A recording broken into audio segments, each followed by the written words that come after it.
You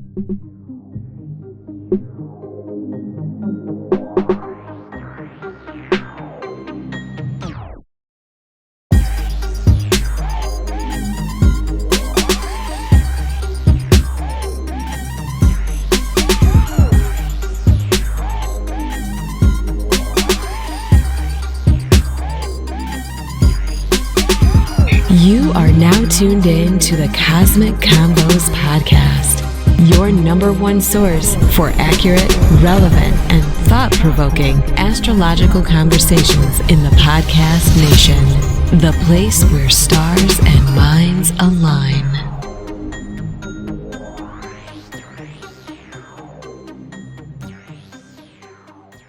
Peace, you're now tuned into the Cosmic Convos podcast. I'm your humble host, Herut, and I got the master astrologer, our good brother Ra. How you doing?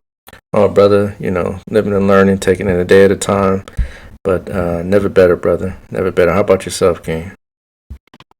Can't complain. Everything's well, podcast moving along, other projects is moving along, learning more every day. So I can't complain. Hey, man, that's the way to be, brother. Staying busy, building your empire, building your kingdom up a day at a time, man, brick by brick. Indeed. But before we get any further, I want to remind everybody that this episode is brought to you by Push It Forward Media Group and Caliprucia Astrology. You can find Push It Forward Media Group on Instagram at Push It Forward. That's PUSHITFWD. And you can find us, on the web as well. At that website spelled just like the Instagram handle, pushitforward.com. There, we got, you'll see all the various video and film projects that we're working on. Short films on there coming real soon. So Brother Rod, tell us how to, get with you and how to peep into Caliprucia Astrology. Yeah, you can find my person on Caliprucia Astrology at gmail.com. You can hit me up there, or either on Facebook at Shechem Ra, or on IG Shechem Ra. So either one of those, either one of those mediums you can hit me up on. So preferably IG or Facebook, but if need be, if you got to shoot me an email with a little bit more detailed information, definitely can hit me up at Gmail account. Indeed. So yeah, we're at episode 18. Man, this is pretty good. I got a whole nother appreciation for when I see all these podcasts out here and they're like on episode 125 and stuff like that, man. It's it's a heavy commitment, to come and crank out these shows every week, man. So I definitely want to say thank you to you, Brother Ra, for sticking with this thing, Oh, brother, it's always a beneficial thing to really be able to expound upon a spiritual science that is really kind of, for the most part, hidden from the masses. And so it's my pleasure, to be able to do this and to bring this to the people. But it's also an honor to work with you, brother, and also to be able to have someone of your caliber to really, produce this and create this. Because, without you, brother, we wouldn't be sitting here. So, definitely back at you. Definitely it's one hand definitely washes the other, my friend. Indeed, man. Definitely. It's a pleasure. Definitely a pleasure indeed. So yeah, man. On that note, let's get pushing on this show. The last episode seemed to get a pretty good response. What'd you think about last episode? The episodes are getting better to me. They're really getting to talk about some things that people really do want to know about within the context of astrology and even outside the context of astrology. So I enjoyed it. Every show that I've listened to has gotten to my from my perspective, better and better. So I enjoyed it. What about yourself? Yeah. I mean, it's a topic that, we get a lot of questions about, on social media and just in daily life. People be ask me about that a lot, about nakshatras and, asterisms and different things like that, especially in certain circles, so people, they heard of them, but they don't really understand, their role in astrology and different things like that. So I was very, very, very glad to, be able to, for us to be able to put together that show like that, and they seem to, appreciate that indeed. No doubt. In fact, a couple people really dropped some nice Facebook posts centered around that same topic. Where I think you dropped one or two. Dropped one that mentioned it as well, and so this science, no one can really say they've mastered it. I mean, I'm not gonna sit up here and say I'm a BV Raman, witches, or a Chakrapani. These are individuals that are by far high level, high powered astrologers, and they even themselves will tell you they haven't mastered it. So this takes, when you get to a level where you're able to use this at a level where you're not even you're on such a high plateau with it. Literally your whole thought process is astrology. Mine is to some degree. I do study other sciences, so astrology is, of course, the premier most aspect of my studies. But I do study many other things. So my knowledge and focus is lent to other areas of expertise in life. But when you have astrology as your brain thinking process, like these other astrologers, these guys are masters of masters, and they will tell you they don't have all of it down. So, when you get to one level of astrology, you realize you haven't learned anything because there's another level.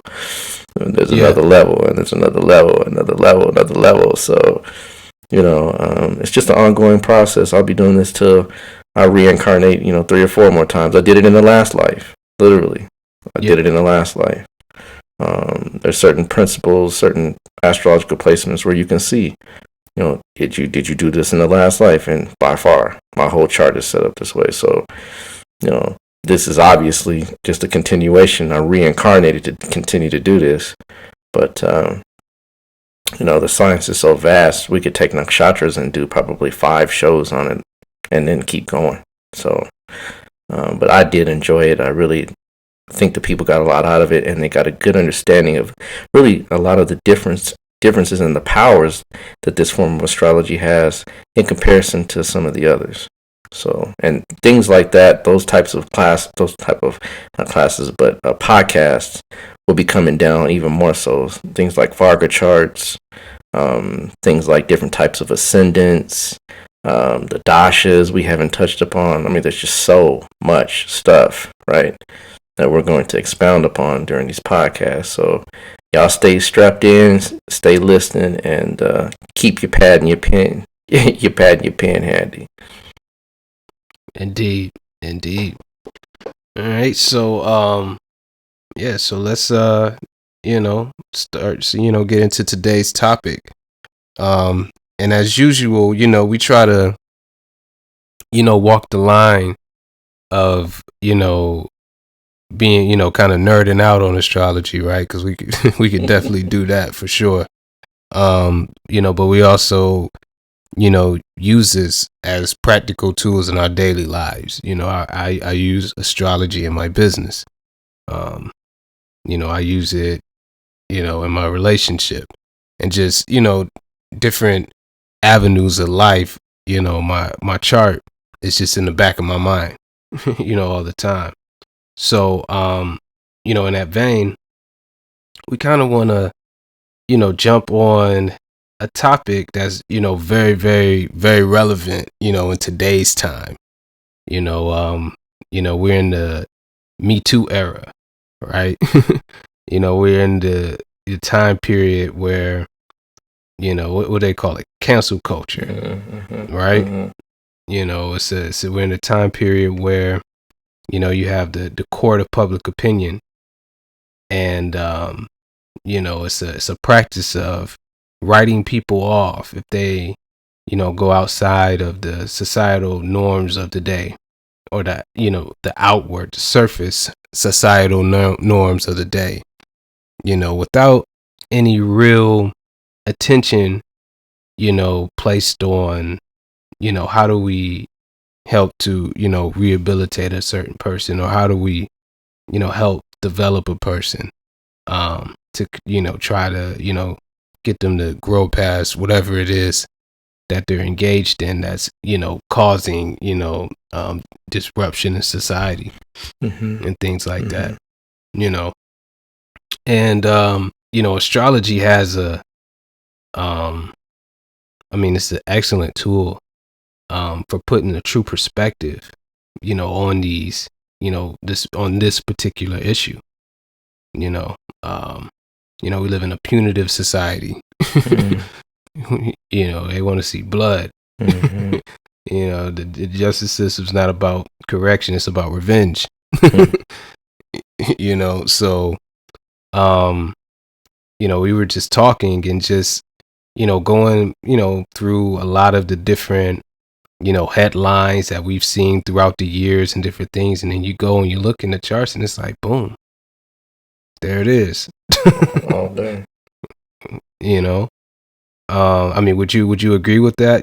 Through your experience going and, seeing these things sort of, predestined in individuals' charts and charts of nations and different things like that. Yeah, the thing about it is, we all were pretty much raised Christian, for the most part, and I went through some transformative processes dealing with Christianity, working through the fear. What if I'm wrong? What if I'm making a mistake? And that's a big grievance that anyone that is a knowledge seeker has, because, we've been ingrained from children. As a child, it becomes habit to think that there's a possible afterlife that could be eternal damnation.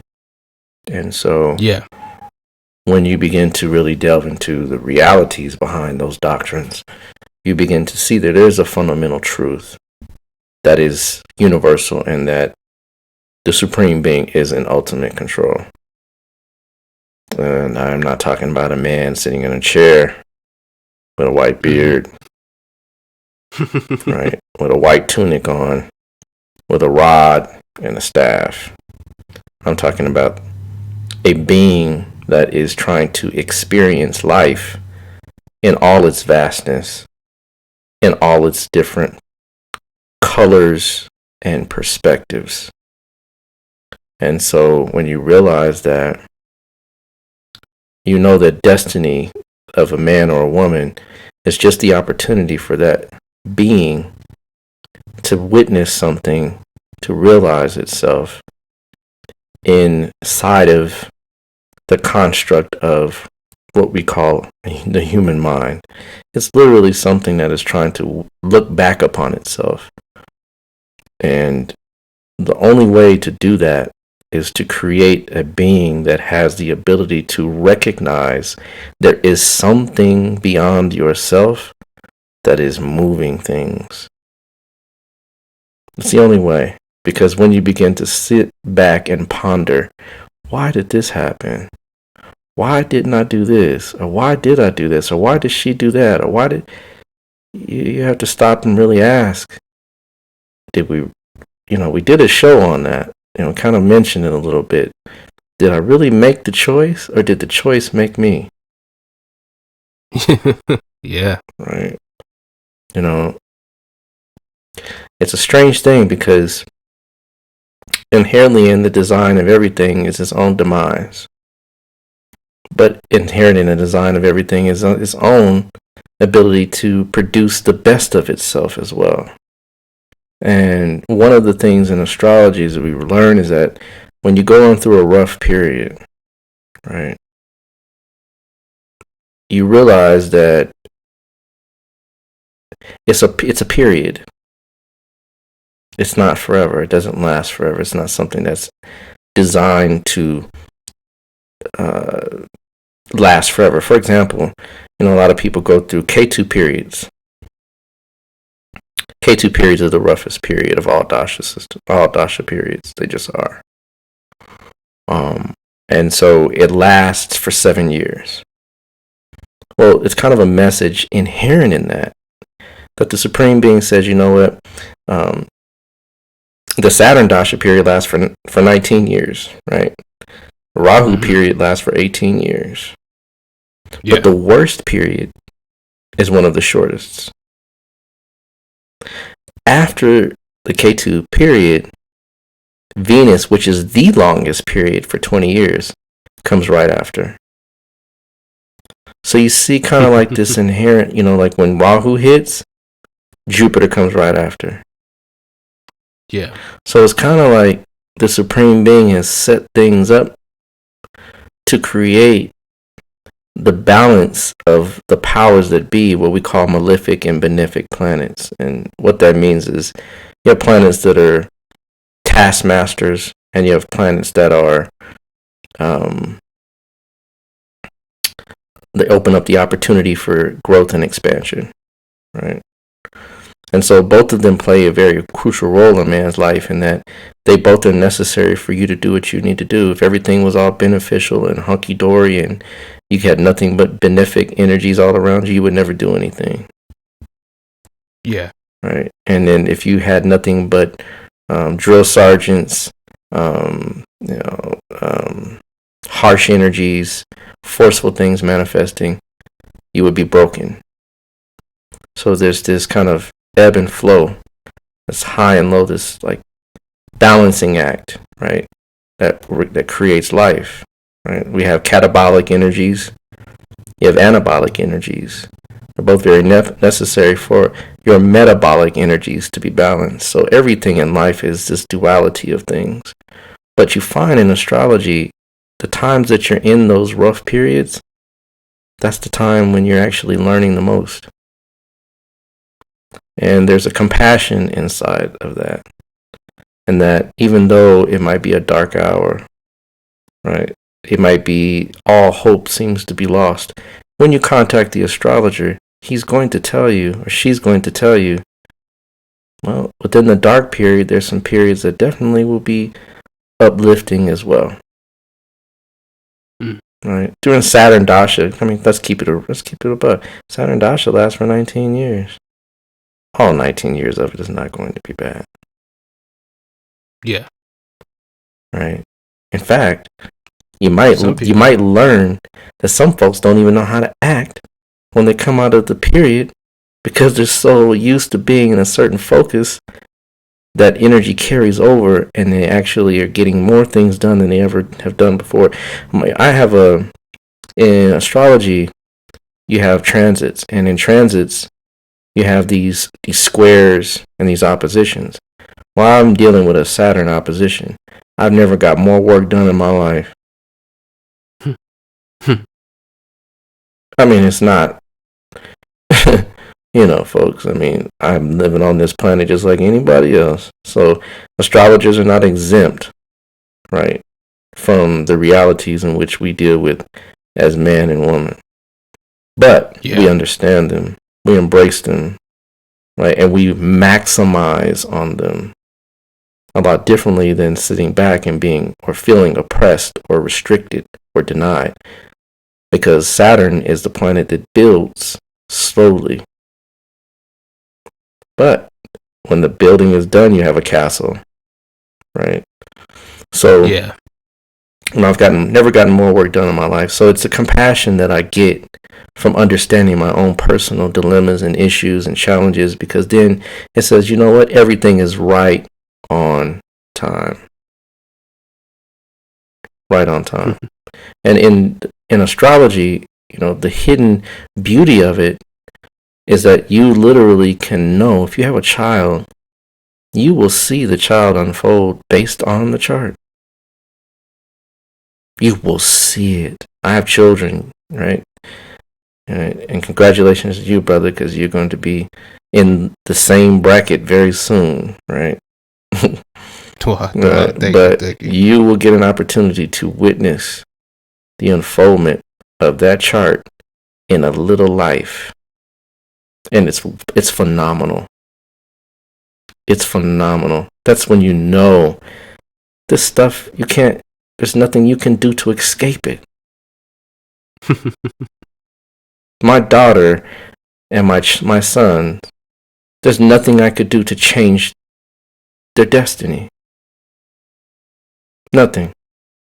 I mentioned, maybe previously, that my own son, my youngest son, had to go and stay with some family members of mine. But when I looked at the dashas, he was in a Moon Saturn Dasha, and Moon and Saturn in opposition in his chart. I'm like, wow. So, these things are written. These things are there because they're designed to give a set of experiences that gives you your character, that makes you you. And the compassion that comes with knowing is beyond what you can imagine. Just like when you go to a doctor, you have to look at this from the same perspective. Just like when you go to a doctor and the doctor says, well, you know what? You got diabetes. What you gonna do? Right?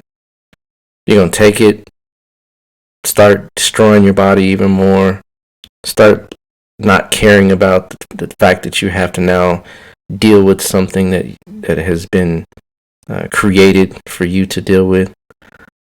What are you gonna do?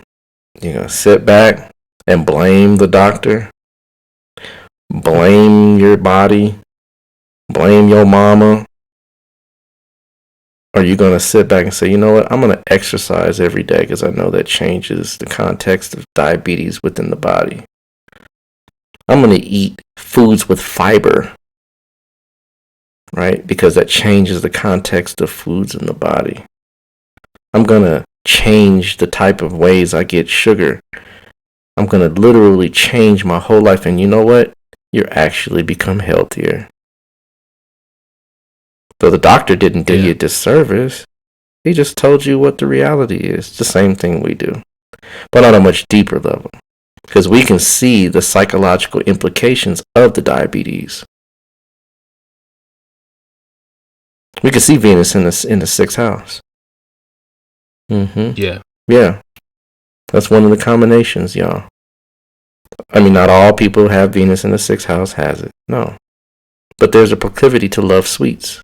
Sixth house is addictions. It's addictions. It's imbalances. Right? And the Venus planet represents sweets. So we can see it. Right? We can, oh yeah, you have an issue with the lack of love.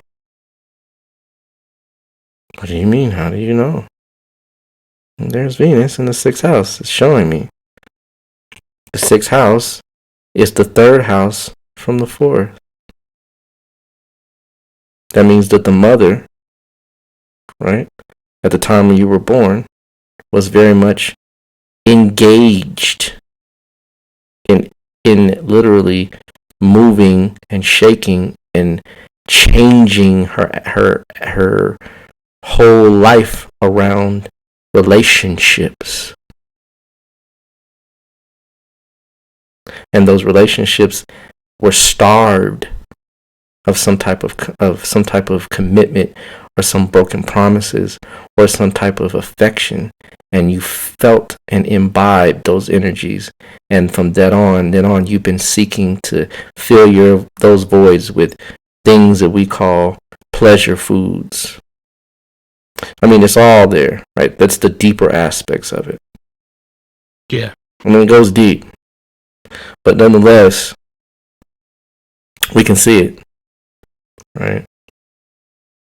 We can see, for example, say you don't grow up with the most attractive face or smile. Let's just say smile. Let's say second house is damaged, right? Second house is your value system. So you grow up with poor values. You have lack of self-esteem. Well, the second house is damaged. So the second house is asking you to get braces. Second house is asking you to build up your self-esteem, change your values. Because that's the lessons that you came in with, because you were born inherently in the second house, which is your family, with a family that had a low set of values. Interesting. So the compassion that this science brings is far-reaching. It's just, we live in a society that is antithetical to what was really intended for man, and how the way man should live. Most traditional ancient African societies, they had a diviner. And this is divination. Astrology is divination, just from an astronomical perspective. But you had a diviner. The diviner would cast his calories, whatever it is, the means. You can read divination from so many different ways, but he would read it through the cola nuts, right? Whatever way.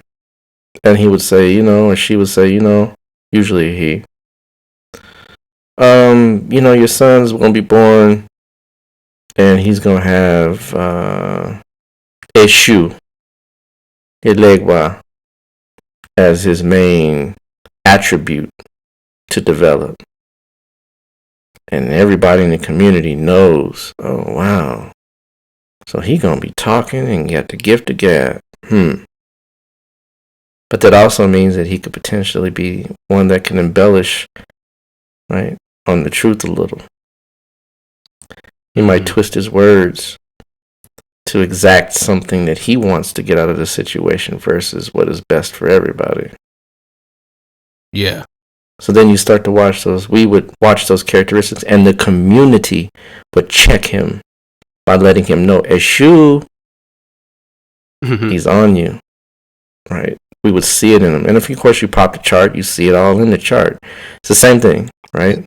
His name would check him. The name exactly would be designed to call attention to those things that he needs to be mindful of. So in traditional societies, and I'm not talking about African, you have Native Americans, you even have some Asian societies that would do this. And in India, the name itself is born from the nakshatra. Yeah. So you see what I mean? We've come up through a society, for all intents and purposes, that is low-natured. And so we use the astrology for these types of quick fixes, right? These types of get out of jail free card, or help me, right or wrong. There's nothing wrong with that per se, but it should be used on a much deeper, more spiritual level to understand that not only the things that you're trying to right the wrong from can be corrected, but the innate reason why you did the wrong was already pre-designed to give you a certain set of experiences. That's the real crazy part. That the thing that you did was already been, the fact that you changed and the fact that you did it are all inherent in the same science. Right? So compassion, the Hippocratic Oath, no, not Hippocratic Oath, but you've heard of Hippocrates, right? Yep. You know, Hippocrates says, and this is where the doctors get their oath, the Hippocratic Oath, the oath that doctors take to do no harm to no one, and so forth and so forth. Well, Hippocrates says, if you haven't studied astrology, you can't heal anyone. Interesting. So, astrology is designed with compassion in mind in the first place. Mm. It's designed to give you insights that no average person can just walk up and tell you unless they're psychically gifted or they're mediumistic in some way. And even then, you have to be careful because they can only see so far. They can only see that one event. So, you know, when we look at the ability to use a high science to navigate life, right? To navigate reality. And people say, well, what about the bad people like Hitler? Okay. Well, according to the Christian tradition, right? I'm not saying this is applicable because I don't agree with everything the Christian tradition teaches, but they say that God is the author of good and evil.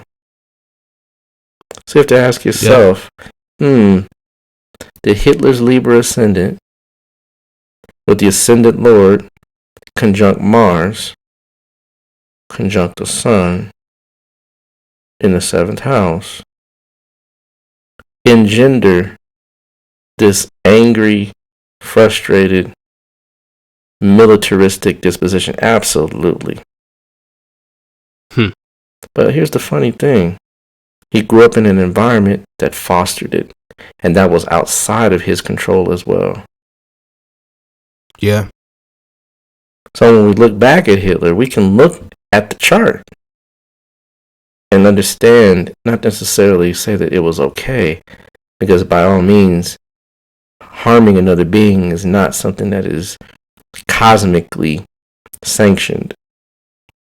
But because the universe also understands that it must happen in order for certain other things to happen, it's all by design. And that design was given to him to do what he did. Yeah. In fact, you'd be surprised Hitler studied astrology as well. In fact, they even said that had he not made a few mistakes, we wouldn't probably have a different conversation about World War II. Oh, yeah. There's a whole show about that. Oh, yeah. I think we're talking about the same show. Yeah. Is it The Man in High Castle? I think that might be it. I think it was on YouTube. A couple. Actually, you can find it on YouTube. There's a series out. Right. Where they play it as if, you know, the other side won World War II. What would the world be like? Right. Okay, I know what you're talking about. Exactly. Yeah, I got that. Got that. I haven't seen all of that, but definitely, you can imagine what the world would be like. The Man in High Castle. That's what it's called. Okay. I'm gonna check that out. So, you know what I mean? Like, the Supreme Being is so vast in its understanding and its awareness of how things unfold. You know, it has all these things inherently designed within the constructs of reality so that it can exact itself as far as the divine plan is concerned. It has to do it this way. But it's built inside of itself a system that you can see what's going on before it happens. That is compassion by far. That's compassion that you can't even fathom. To be able to give you a gift. To say, look, I'm gonna show you what you're gonna go through. And you're gonna go through it. But how you go through it is your choice. Yeah. Yeah, and you know, the thing about that is you know, not beating up on other cultures or anything like that. But I know, especially, here in America, when it comes to, astrology, there's a lot of traditions that, shun people, like, you're taking the place of God by doing that, but it is actually quite the opposite. Mm-hmm. Yeah, you're right. I mean, if you're just going to, that's just the same thing as saying, you know what, I'm going to ride this bike down this hill.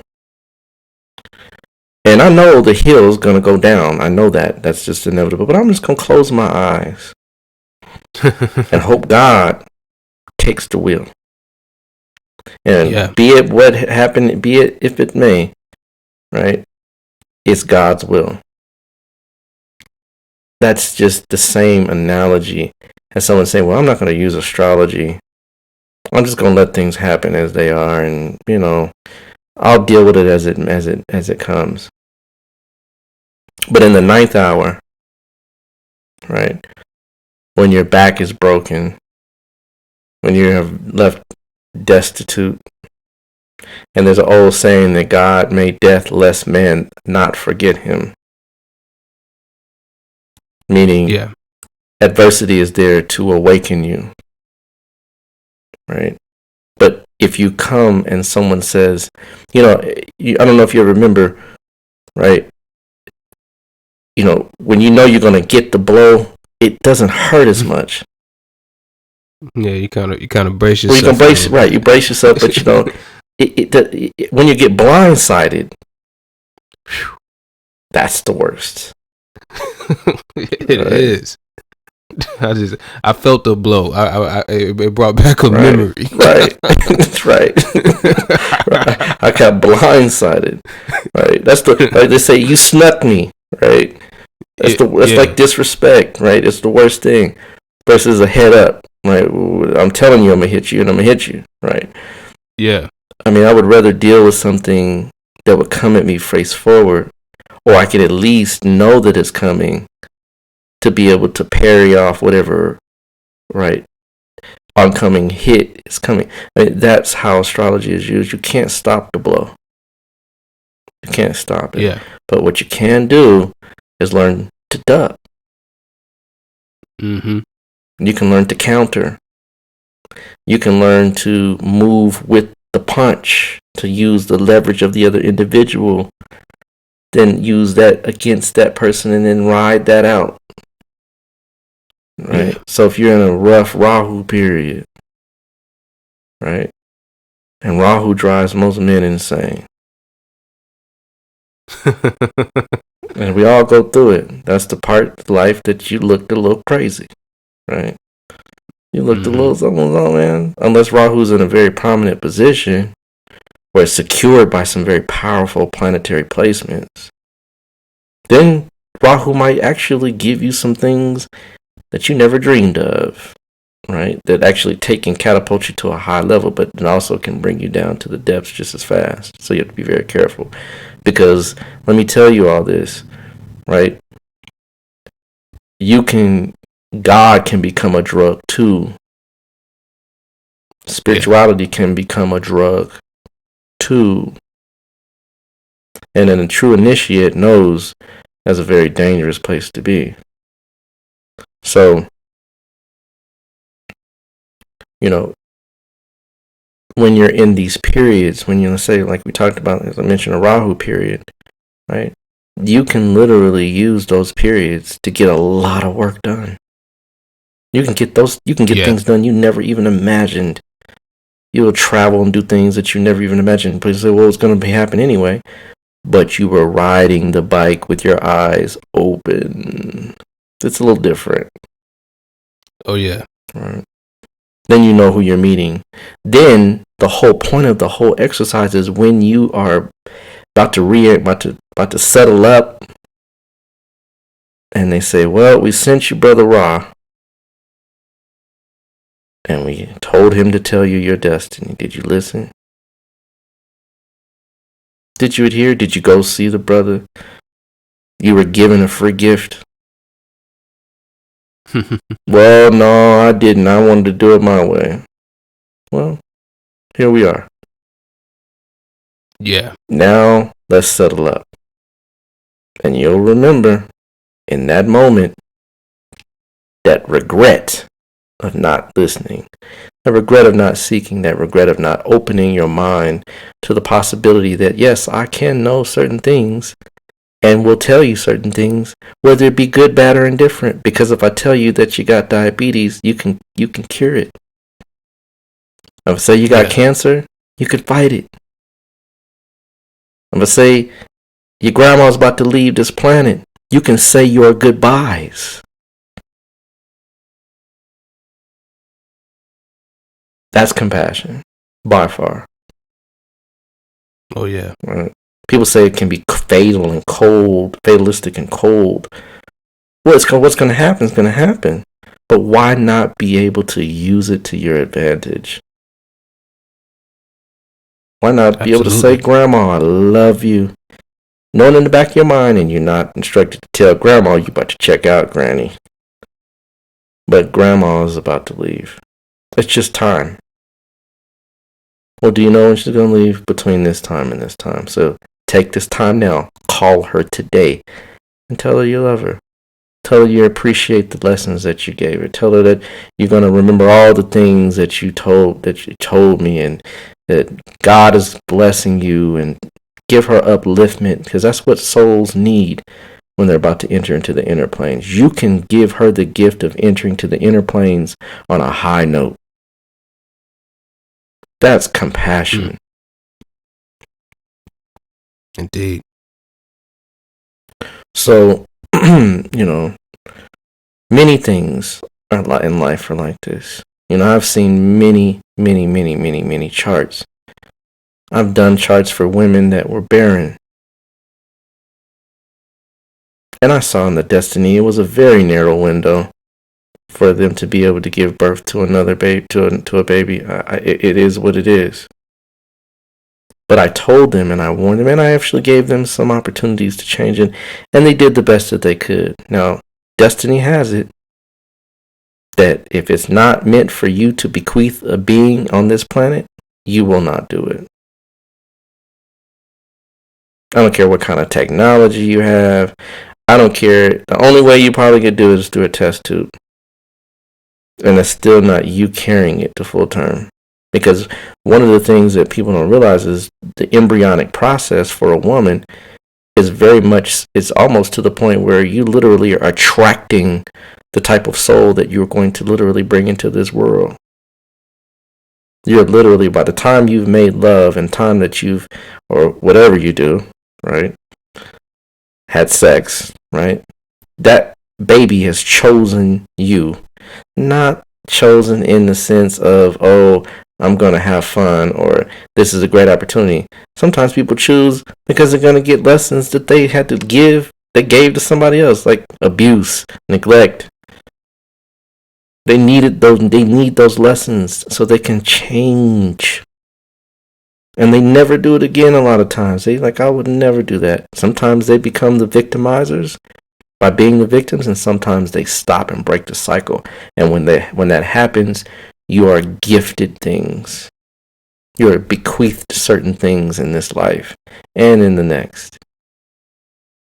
So, life it's a very assortment of things, but guarantee this: if you know, you can do. If you don't know, you can't do. Yeah. So a lot of times it might seem fatalistic, y'all. Might seem a little harsh, but it's really not. It's just telling you, number one, what you kind of already know, but two, what you don't want to see. The person with diabetes doesn't want to hear that. Who wants to say, I want to go here, I got diabetes. Woohoo! No one wants to hear that. But do you need to hear it? Is it necessary for your health and well-being to hear something? of that caliber. And not all of it's doom and gloom. Sometimes we get opportunities to tell great things. I remember I was in college and I was learning the science from a guy out of India, and he taught me this little technique called Narayana Dasha, and it's a Jaimini principle. It's a Jaimini technique. Jaimini is another school of thought in astrology. There's different schools of thoughts, right? You have Parashar, you have Jaimini, you have Brigu, you have systems approach, you have different schools of thought.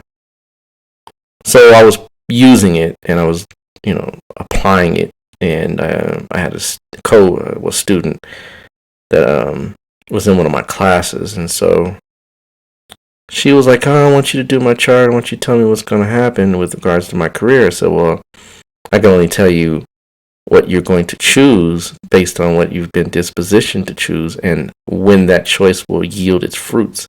But I can't tell you what's going to happen. It's a little different. It's similar, but different. So she's okay, well, tell me, da da da da da. So we sat down and we did it. The next time I'm in class, she busts through the door. Oh my God. She got on her knees. I'm like, oh, please, lady, don't. And she's like, no, this is crazy. You told me exactly what was going to happen, when it was going to happen, by the people that offer me the exact position. And I'm like, yeah. And my teacher, who was a Ayurvedic practitioner, she said, yes, Jyotish has a vast amount of power to be able to do those things. So it's not always, I don't want to make the picture seem like it's negative. It is very much so positive many times. When I get a chance, the opportunity to tell people their children and the great things they're going to do, it's beautiful. So it goes, you take the bitter with the sweet.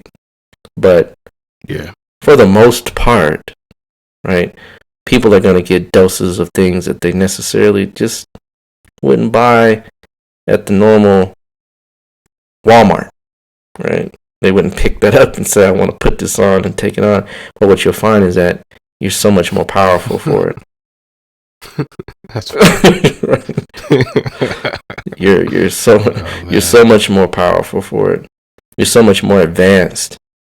And you look at the next man and you wonder, how do you navigate? How do you mitigate? How do you function on autopilot? How do you function with no control over not so necessarily what's going to happen, but how you're going to handle what's going to happen? And we live in a society that's so decadent, that's has so much debauchery in it, that literally, this knowledge is shunned because it then begins to ask certain questions.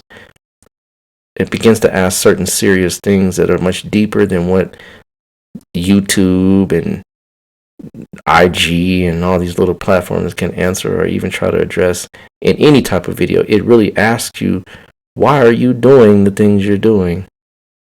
Why are you even watching, entertaining, doing the things?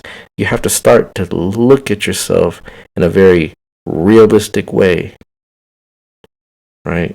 And most astrologers are trained not to tell you the bad stuff. Not I. I'm not going to tell you all the stuff that, like we have a technique we can use to tell the time of death.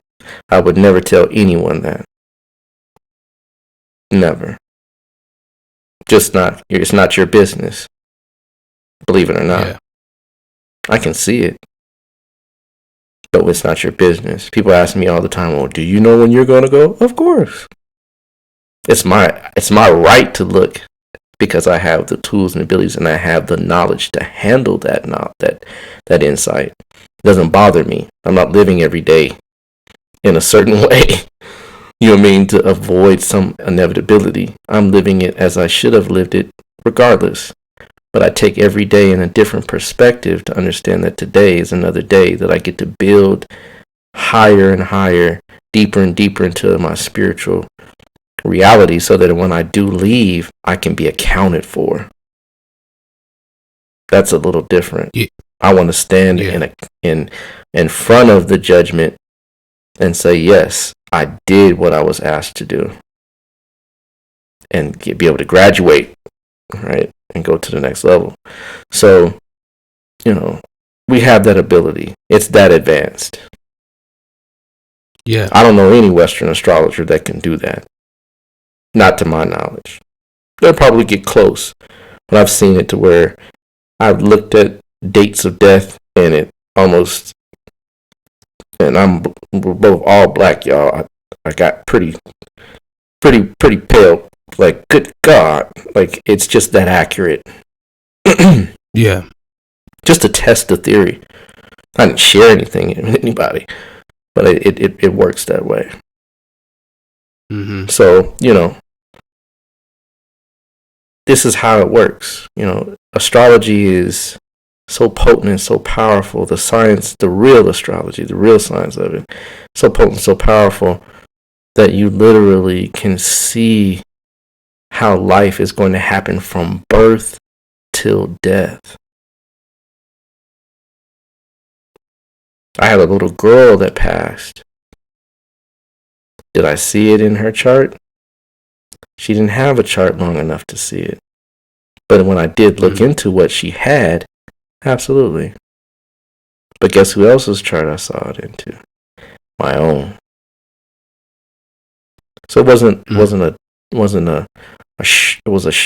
necessarily it didn't snatch things from underneath my feet.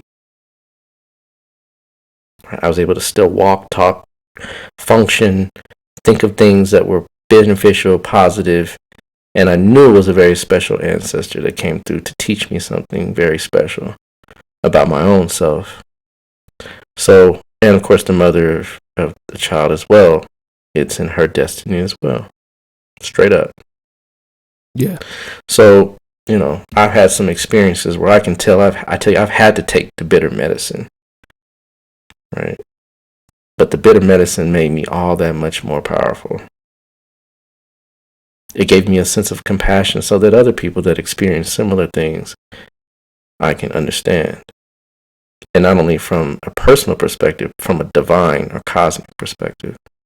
So this knowledge has compassion built into it so that you can begin to use it in a way that others will look at you as almost if you're magical. And you are. But magic is not something that is far removed from man's ability. It's innate in his destiny. That's why we have faculties that can give us those abilities once you're developed in that level of spirit. No doubt. Indeed. Yeah, so, I think this was probably the most important topic, to cover in regards to astrology, because it's it's a way to handle this, and just how to approach the world. I think it has a huge place in that, and just improving the world, if used properly, Absolutely. Yeah, because everybody goes through particular things. None of us are outside of flaws, at least at certain points in our developments and different things like that, when we're growing and learning. So the science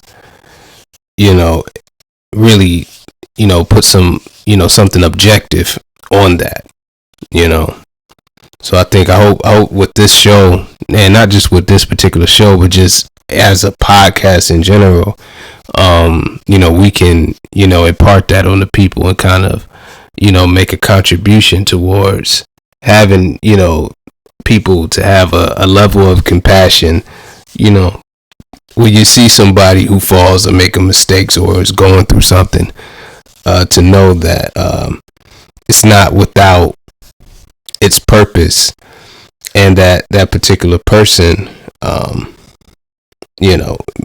may or may not have had the tools to to develop themselves, or to go against that, or they just had to go through that particular experience. And it's not like giving it saying that those actions, those things are okay, but to just have a respect for the process. Absolutely. People ask the question, one of the great questions that religious mindsets want to ask is, do you believe in God? And I simply say no. And they all of a sudden have the same rigorous thought process. Oh, you don't believe in God? No. And the conversation from that point usually goes one of two directions. They usually ask why, or they walk away. Yeah. Why is my favorite. That's why I said, if I told you, then number one, the word you use, God, is a mistake. But two, I don't have to believe anything.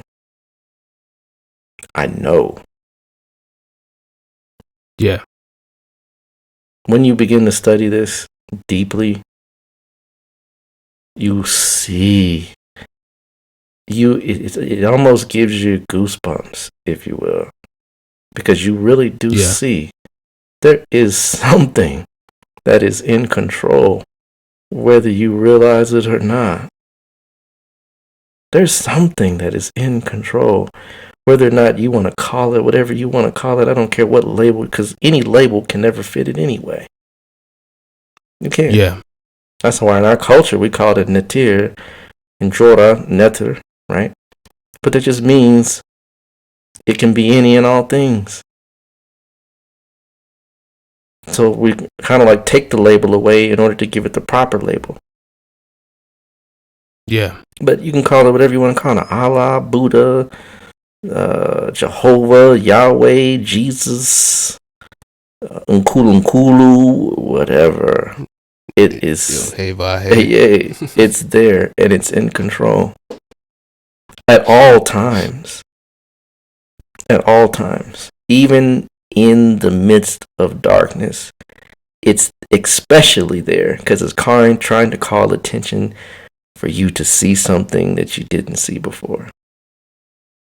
So that is true compassion, if you will. No doubt. But we're going to tie it up here because I think this has been a heavy enough show. I'm pretty sure most folks will agree to that. It's been a pretty heavy show that, you really go back and start pondering and looking over your destiny, looking over your chart, looking over the times and things that you have dealt with, looking over your proclivities, right? Looking over your propensities, your ideas, your thoughts, all those things, and then looking at it and saying, you know what? This was already created and had me in mind when it was created. In fact, even before I got here, it was here. So, take the time out, folks, to look at your destiny. Take the time out to see, especially when it gets now to right around when it becomes winter solstice. This is the best time to do those spiritual deep exercises when you begin to really look internally and see, what have I done with my destiny, and what has my destiny done with me, and how do I co-opt and work hand in hand with it. This is the best time of year when things are slowing down, when the energies are becoming internalized, when you're not out partying and hanging out with friends and going to different concerts and doing all the things that we do in the warmer months, right? Use this cooler time to self-reflect, to get inside of who it is and what you are, and to really understand how to use the time that you have to the best of your ability. And that's where the winter solstice comes in, when you come out on the other side and you're like, whoa, this next year is going to be one that I'm going to make this dasha, transit, whatever, work to my advantage. Yeah. Indeed. So we're gonna go ahead and table it right there. I just want to remind you that this episode was brought to you by Push It Forward Media Group and Caliprusia Astrology. Make sure you go follow us at Cosmic Convo on Instagram. We're on Facebook as well using the same handle. And I want to thank Brother Rob for sharing what he shared in regards to his own chart. I think that's definitely important. For especially in astrology. I think people appreciate that. When an astrologer kind of shares their experiences and different things like that, brings a lot of integrity to the practice. So definitely want to appreciate that. Any other parting words you want to do before we close up this episode? No, sir. Just y'all start because whatever platform you use is great. However you get it is awesome. But just don't forget that we are on YouTube as well, right?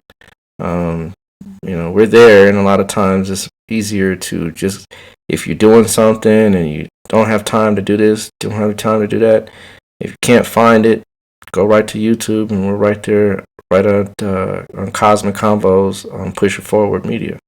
So check us out there too, and you might be surprised, and things may materialize there as well. So keep your eyes posted and your eyes peeled and ears posted, so that you can kind of stay tuned and use any of the media platforms to spread the word and to get it out there, and let your friends and family know. If you know people that are interested in astrology and they are they like the science, they find it fascinating, pass on the good word, and let them know where they can hear some real solid information on the science. Indeed. So with that being said, thank you all for tuning in. And we'll be here next week, same time, same place. And we're out. Peace.